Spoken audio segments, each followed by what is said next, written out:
huwag mag-iwan ng masama.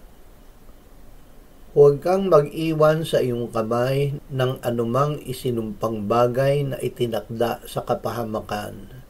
Deuteronomio 13:17.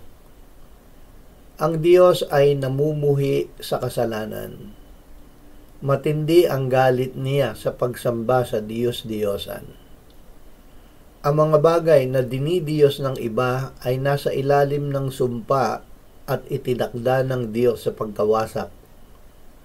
Huwag tayong mag-iwan sa ating sarili ng mga ito kahit isa. Sa paraang ito ay mapapawi ang galit ng Diyos at tayo ay kanyang kahahabagan at pagpapalain. Ama, linisin mo ang aming mga kamay at padalisayin mo ang aming puso upang tanging sa iyo lamang namin itaas ito, hindi sa anumang Diyos-Diyosan. Salamat na sa pamamagitan ni Jesus ay may lakas kami ng loob na lumapit at manahan sa piling mo.